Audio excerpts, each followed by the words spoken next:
দুনিয়ার জমিনে কোনো জুলুম করি নেই রে মালিক, কোনো অত্যাচার করি নেই রে মালিক, জান্নাত দাও জান্নাত দাও। আল্লাহ বলবে ও ফেরেশতার দল, এই বান্দা নাকি কোনো গুনাহ করে নাই, এই বান্দার আমলনামাটা একটু খুঁজে দেখো তো। ফেরেশতারা যখন নাকি ওই বান্দার আমলনামাটা খুলবেন, দেখবেন ওই বান্দার আমলনামার মধ্যে জিনার গুনাহ, সুদের গুনাহ, ঘুষের গুনাহ। আল্লাহ বলবে কি ব্যাপার বান্দা, তুমি নাকি কোনো গুনাহ করে নাই? বান্দা বলবে আল্লাহ আমি তো এই গুনাহ কোনোদিন করি নাই। আল্লাহ বলবে ও ফেরেশতার দল, এই বান্দা নাকি এই গুনাহ কোনোদিন করে নাই, তোমরা কই পাইছো, কেমনে লিখছো, খাতায় উঠাইছো কেমনে? ফেরেশতারা বলবে আল্লাহ আপনার আইন অনুযায়ী লিখলাম। আপনার আইন হলো যেই চুরি করে তার যেমন অপরাধ, আর যে চুরির সহযোগিতা করে তারও তেমন অপরাধ। আপনি চুরি করেন নাই কিন্তু চুরির সহযোগিতা করেছেন, গুনাহ কিন্তু কম হবে না। আপনি সুদ খান না কিন্তু সুদের ব্যবস্থা করে রেখেছেন, গুনাহ কি কম হবে নাকি? আপনি ডাকাতি করেন না কিন্তু আপনি ডাকাতের লিডার, আপনি লোক দিয়া করান, আপনি করতে যান না কিন্তু বলেন তো আপনি যদিও না করেন সহযোগিতা করার কারণে গুনাহ কি কম হবে নাকি?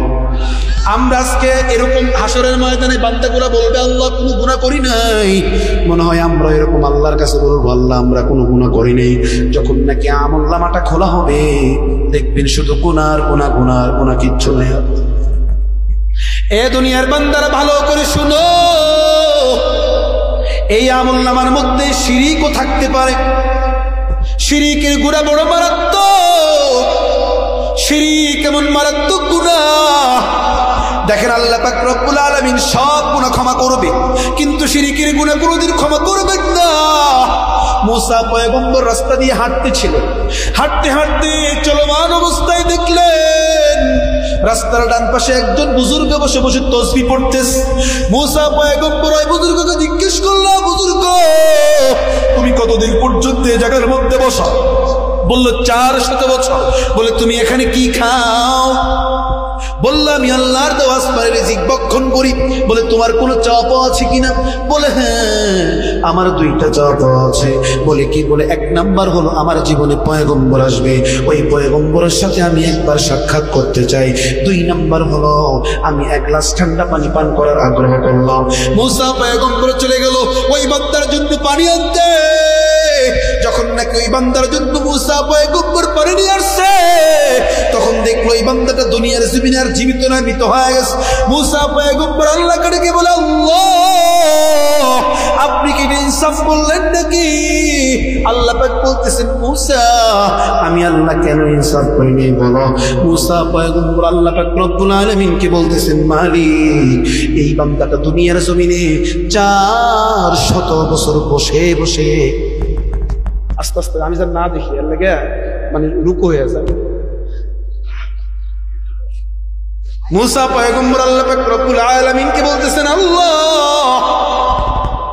এই বান্দাটা 400 বছর বসে বসে আপনার জিকির করেছে, এই বান্দাটা মাত্র 1 গ্লাস ঠান্ডা পানি খেতে চাইলো, আপনি তাকে এই সুযোগটাও কেন দিলেন না রে আল্লাহ? আল্লাহ আপনি কি ইনসাফের বিচার করলেন নাকি? আল্লাহ পাক রব্বুল আলামিন বলতেছেন মুসা আমি আল্লাহ বুঝি ইনসাফ করি নাই? তাহলে শুনো বলো তো মুসা এই বান্দাটাকে দুনিয়ার জমিনে 400 বছর কে খাওয়াইছিল? বলতেছে আল্লাহ আপনি খাওয়াইছিলেন। তাকে কে পানি পান করাইছিল? বলতেছে আল্লাহ আপনি করাইছিলেন। তাহলে বলো মুসা এই বান্দাটাকে যদি আমি 400 বছর একটানা পানি পান করাইতে পারি, এই বান্দাটা আমার কাছে 1 গ্লাস ঠান্ডা পানি না চাইয়া কেন তোমার কাছে চাইলো? বান্দা আমার কাছে না চাইয়া কেন তোমার কাছে চাইলো? হে মুসা আমি শিরকের গন্ধ শুনতে পারি না। দুনিয়ার মানুষ মুসলমান ইমানদার যুবক আমার আল্লাহ পাক রব্বুল আলামিন শিরকের গন্ধ শুনতে পারেন না। শিরক এমন মারাত্মক গুনাহ আল্লাহ পাক রব্বুল আলামিন কুরআনুল কারীমের মধ্যে জানায় দেন ইন্নাল্লাহা লা ইয়াগফিরু আন ইউশরাকা বিহি ওয়া ইয়াগফিরু মা দুনা যালিকা লিমান ইয়াশা শিরকি বিল্লাহি ফাকাদ দাল্লা দালালান বাঈদা। দুনিয়ার সব গুনাহ ক্ষমা হবে, কিন্তু শিরিকের গুনাহ কোনোদিন আল্লাহ পাক রব্বুল আলামিন ক্ষমা করবেন না। লোকমান হাকিম তার সন্তানদেরকে বলেছেন, ইয়া বুনাইয়া লা তুশরিক বিল্লাহ ইন্নাশ শিরকা লাযুলমুন আযীম। হ্যাঁ সন্তান আমার, দুনিয়ার জিন্দেগিতে শিরিক থেকে সাবধান। কারণ কি? ইন্নাশ শিরকা লাযুলমুন আযীম, শিরিক নিশ্চয়ই সবচেয়ে বড় জুলুম। এ দুনিয়ার বান্দারা, শিরিক এতটাই মারাত্মক গুনাহ। লাকসামের মুসলমান, শিরিক থেকে সাবধান। বলে হুজুর শিরিক কারে কয়, কেমনে শিরিক হয়? ওলামায়ে কেরাম এই শিরিককে দুই ভাগে ভাগ করেছেন। এক নাম্বার হলো শিরকুন আকবার, দুই নাম্বার হলো শিরকুন আসগর। ভিন্ন ব্যাখ্যায় বলেছেন শিরকুন খাফি, শিরকুন জলি। আবার কেউ বলেছেন শিরকুন ফিস সিফাত, শিরকুন ফিস জাত। সমস্ত শিরিককে আবার পাঁচ ভাগে ভাগ করা হয়েছে। এক নাম্বার হলো শিরকুন ফিল কুদরাত, দুই নাম্বার হলো শিরকুন ফিল ইলম, তিন নাম্বার হলো শিরকুন ফি হুকুম, চার নাম্বার হলো শিরকুন ফিস সামি ওয়াল বাসর, পাঁচ নাম্বার হলো শিরকুন ফি ইবাদাত। এক নাম্বার বলেছিলাম শিরকুন ফিল কুদরাত। লাকসামের মুসলমান, আওয়াজ দিয়ে বলেন তো, সন্তান দেওয়ার কুদরতি ক্ষমতা কার? আর উঁচু আওয়াজ দিয়ে বলেন কার? রিজিক দেওয়ার কুদরতি ক্ষমতা কার? সন্তান দেওয়ার কুদরতি ক্ষমতা কার? সন্তান দেওয়ার কুদরতি ক্ষমতা যদি আল্লাহরই হয়, তাহলে দুনিয়ার জমিনে মানুষের কাছে গিয়ে কেন সন্তান চাও? মাজারের কাছে গিয়ে কেন সন্তান চাও? মাজারে গিয়ে কেন কাঁদো? সন্তান দাও, সন্তান দাও। হয়তো দুই কথা আমার আল্লাহ সন্তান দিতে পারেন না, এই জন্য তুমি মানুষের কাছে গিয়ে সন্তান চাও। আর যদি বলো না আল্লাহ তাআলা সন্তান দিতে পারে, তাহলে কেন তুমি মানুষের কাছে গিয়ে কেন সন্তান চাও?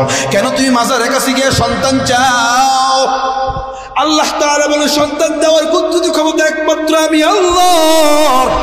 চাইলেই আমি কাউকে ছেলে দেই, আবার কাউকে মেয়ে দেই, আবার কাউকে কোনোটাই দেই না, আবার কাউকে দোনোটাই দেই।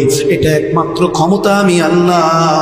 দুনিয়ার জমিনে যেই বেঈমান এটা অস্বীকার করবে, ওই বেঈমানের দুনিয়ার জমিনে থাকার কোনো অধিকার নাই। ঠিক কিনা বলেন?